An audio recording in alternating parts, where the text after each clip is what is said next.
Assalamualaikum warahmatullahi wabarakatuh. Saya Azhari Yustianur Rahman dari Sistem Informasi 19B. Saya akan menjelaskan apa itu subnetting dan mensimulasikan subnetting dengan Cisco Packet Tracer. Pengertian subnetting. Subnetting adalah proses membagi sebuah network menjadi beberapa subnetwork. Subnetting hanya dilakukan pada IP address kelas A, kelas B, dan kelas D. Dengan subnetting akan menciptakan beberapa network tambahan, tetapi mengurangi jumlah maksimum host yang ada dalam tiap network tersebut. Prinsip subnetting adalah memperbanyak network ID dari suatu network ID yang sudah ada, di mana sebagian host ID dikorbankan untuk digunakan dalam membuat ID host tambahan. Mengapa memerlukan subnetting? Karena dapat mengalokasikan IP address yang terbatas supaya lebih efisien. Lalu tujuan subnetting yaitu mengefisienkan pengalamatan. Misal untuk jaringan yang hanya mempunyai 10 host, kalau kita menggunakan kelas C saja terdapat 254 kurangi 10 yaitu 244 alamat yang tidak terpakai. Kemudian membagi satu kelas network ada sejumlah subnetwork, dengan arti membagi suatu kelas jaringan menjadi bagian-bagian yang lebih kecil, lalu menempatkan suatu host untuk mengatasi masalah perbedaan hardware dengan topologi fisik jaringan dan meningkatkan security dan mengurangi terjadinya kongesti atau penimbunan akibat terlalu banyaknya host dalam suatu network. Kemudian percobaan. Dalam percobaan ini kita akan mensimulasikan dua subnet, yaitu lab 1 dengan IP address 192.168.1.0/26 dan lab 2 192.168.1.64/26 dengan netmax yang sama, yaitu 255.255.255.192. Nah, dua subnet di atas dihubungkan melalui sebuah router yang seperti terlihat pada gambar. Lalu kita masuk ke langkah percobaan. Langsung saja masuk ke Cisco Packet Tracker. Nah, di sini ada satu router terhubung ke dua switch. Lalu masing-masing switch terhubung 3 PC. Ada PC 1, PC 2, PC 3, PC 4, PC 5, dan PC 6.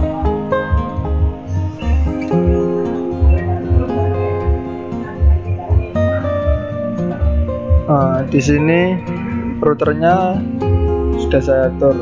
Di sini ada gigabit Ethernet 0/0. Nah, di sini IP addressnya kita masukkan 192.168.1.62 dengan subnet max 255.255.255.192. Dan jangan lupa sebelumnya kita aktifkan dulu per statusnya ya. Ini sudah on. Lalu yang gigabit Ethernet 0/1 kita isi sama IP addressnya 192.168.1.126 dengan subnet max yang sama dengan gigabit Ethernet 0/0 dan juga jangan lupa aktifkan per statusnya.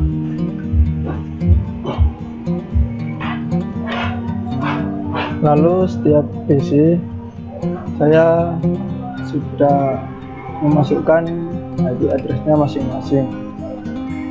Di sini PC 1 kita masukkan IP addressnya 192.168.1.1. Lalu subnet maxnya 255.255.255.192 dengan default gateway 192.168.1.62 karena PC 1 ini menggunakan gateway. Kemudian PC 2 kita masukkan sama, yaitu kita masukkan IP addressnya dulu 192.168.1.2. Kemudian subnet maxnya juga sama dengan yang sebelumnya. Kemudian gateway sama dengan yang sebelumnya juga, karena PC 1 dan PC 2 ini masih juga terhubung ke gateway. Kemudian PC 3 kita masukkan IP address-nya 192.168.1.3, kemudian dengan subnet MAC yang sama. Tapi PC3 ini tidak perlu diisi default gateway-nya karena PC3 tidak menggunakan gateway. Kemudian PC4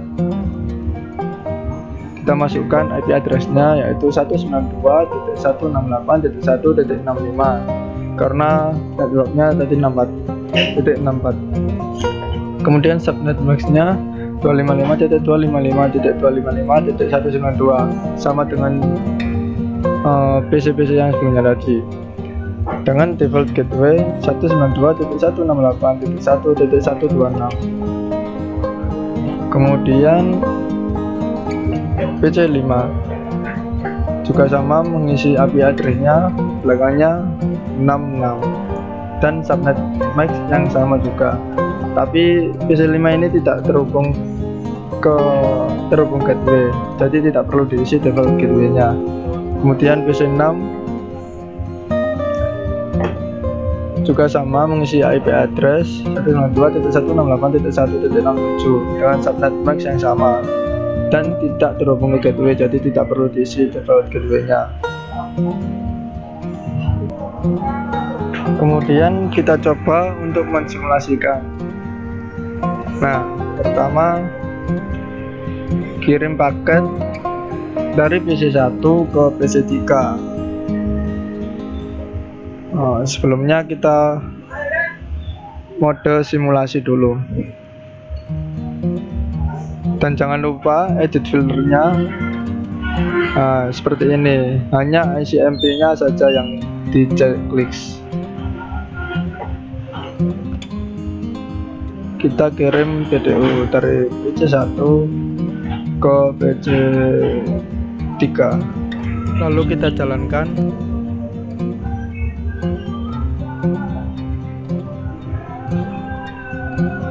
Nah, paket akan dikirim ke switch dulu, lalu paket akan terkirim ke PC3. Nah, PC3 dapat membalasnya, lalu dikirim ke switch dahulu, lalu dikirim ke switch PC1. Kenapa PC3 bisa membalas paket dari PC1? Karena PC1 dan PC3 terhubung dalam satu switch, meskipun tidak menggunakan gateway. PC3 dapat membalas paket dari PC1.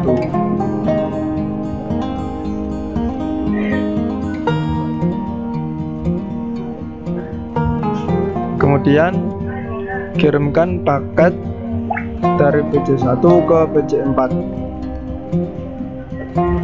Kita add paketnya dari PC1 ke PC4, lalu kita jalankan. Nah, paket akan dikirim melalui switch dahulu, lalu ke router, lalu ke switch lab 2, lalu ke PC4. Nah, PC4 akan membalasnya melalui router yang sama, lab 1.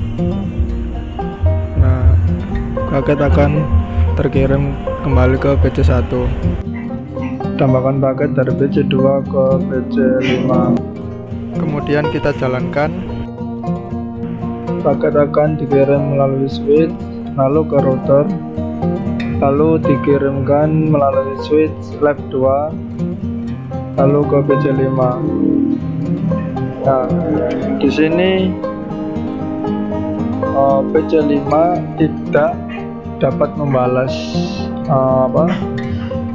paket dari PC2 karena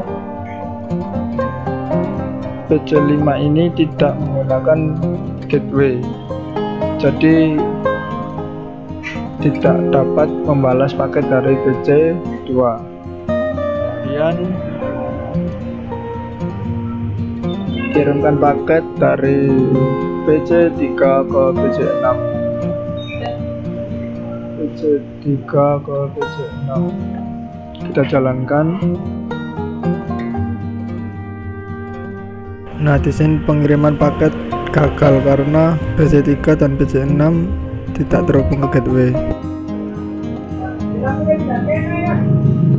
Kemudian setelah selesai membuat simulasi dari percobaan break barusan, kita masuk ke mode real time. Lalu kita coba melakukan tracing dari PC pertama, dari PC1 ke PC3.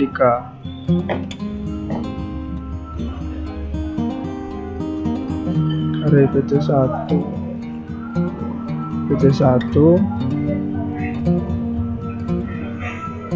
oh iya, dan jangan lupa dengan catatan ya, format perintah tracing yaitu tracer IP tujuan. Kita ketik tracer IP tujuannya yaitu 192.168.1.2. Nah, di sini muncul trace complete. Jadi tracing yang kita lakukan berhasil.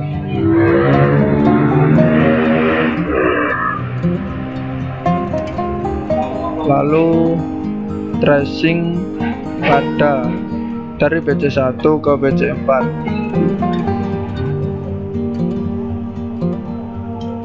Tracer 192.168.165. Kemudian tracing dari PC2 ke PC5.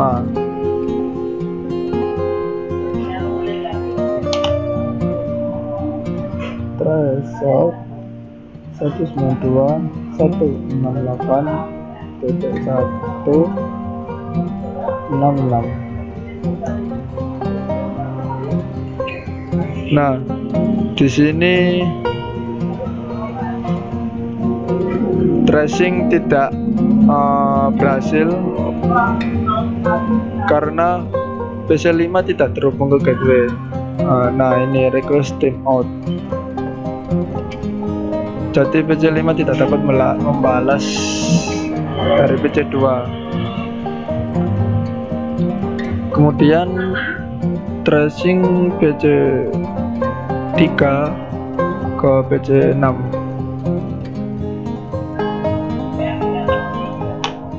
Tracer 192.168.167.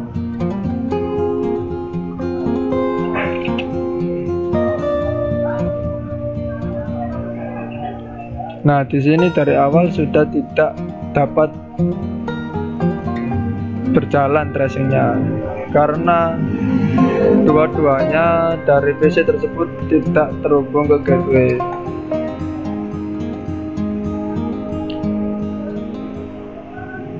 Nah, sekian dari saya, kurang lebihnya mohon maaf. Terima kasih.